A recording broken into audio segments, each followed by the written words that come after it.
Ian McDiarmid was talking about the backlash to Palpatine's Rise of Skywalker's Return and the Scrap TV series. This almost made me put my head through a window.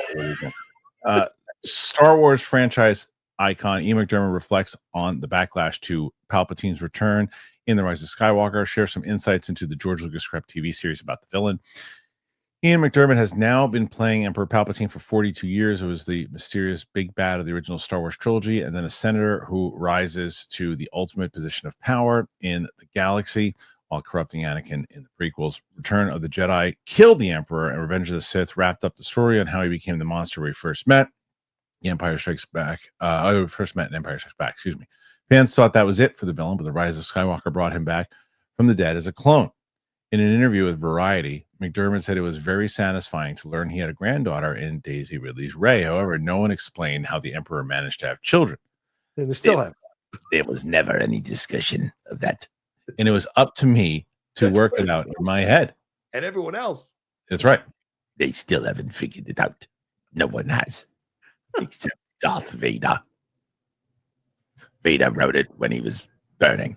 There was a talk in the Phantom Menace about something called midichlorians, which were involved somehow in Anakin's birth. George didn't want to go deeply into that, but we reckoned it was some kind of virgin birth, though one ought not to say that because God knows you get all those sorts of complications. Then people asked the slightly embarrassing questions about, does this evil monster ever have sex? And we really don't know the answer to that question either. Things in tubes you think about probably rather than awful vision you might have in your head of this monster having a sexual relationship with anybody. Reviews for The Rise of Skywalker was positive, and fans made it clear that they didn't enjoy how JJ continued Palpatine's story. The response to his voice being in the teaser trailer had been largely positive. However, the way the villain's return was executed provided largely unsatisfying and left a long list of unanswered questions. The movie's novelization filled in a few of the gaps, but only a small minority had read that. Well, there's always something, isn't there? I don't read that stuff, and I'm not online. So it'll only reach me if someone mentions it. I thought there might be a bit of fuss about bringing him back, but as I said, mine and Palpatine's logic was entirely reasonable. This man was horribly maimed and thought maybe one day it might happen to him. So we have to have a plan B. I love the whole idea that he should come back and even more powerful than he was, though this time he had to be utterly destroyed. So I think he's dead. The trade also put it to the actor that there had been a TV series featuring Palpatine from George Lucas, not Disney Plus. Interesting. Asked if anything from that was shared with him, he said, just the story of Darth Plagueis the Wise. It's fairly obviously that my character murdered Plagueis on his road to becoming Palpatine, but beyond that, no. With George, you didn't discuss anything really. You turn up and you shoot. These films take a long time to make, and the pressure is intense for many reasons. Of course, George was at the forefront of all that, so he had all of that to think about day by day. Takes a good deal of trouble over casting, but once he's cast, he then likes the actors to get on with it. The Emperor had continued to show up here and there in Star Wars, though Andor showrunner Tony Gilroy recently confirmed that Palpatine won't factor into season 2. Plans to explore Palpatine's or Plagueis' backstory were seemingly scrapped when the Acolyte was canceled. That also makes me ill. So it's interesting. The thing that I take away from is that Lucas was the one that wanted to do this. Yes. 100%. Lucas wanted to do this. All right, let's talk about Stitch Fix. I know shopping's hard. I know it is. I found a much better way to do it, though. Stitch Fix, online personal styling, and makes it so easy. I'm not a shopping person. It doesn't matter. Even if I can figure out my size, stores never seem to really have what I need in stock. Then I'm not a crowds person. I'm not a lines person. I don't have the time for it. Stitch Fix, it gets you a stylist who understands your style, understands the size, gets the budget. They do all the shopping for you.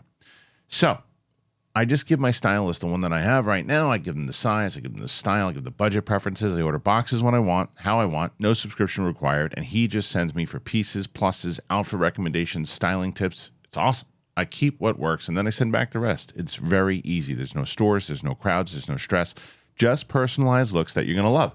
Stitch Fix makes it all so easy. And it looks like you know what you're doing, too. If you're walking around, you go, hey, look at you. You're in style. I said, I know, right?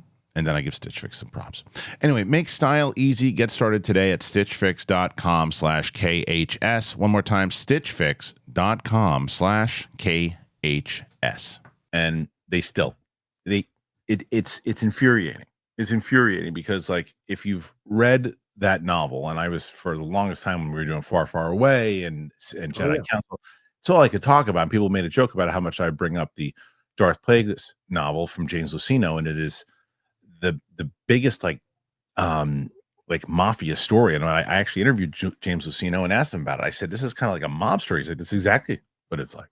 And we were talking about that, going in depth with it, because I loved the book so much. I think he was on. We were talking about Catalyst, Right, Catalyst, and we were talking about. I brought up Plagueis. We talked about it for quite a bit. And I just always thought, what a great way to bring this book to life. You just adapted it as a TV show. And look what they're doing with all these different shows, whether it's Percy Jackson or Harry Potter or whatever it is.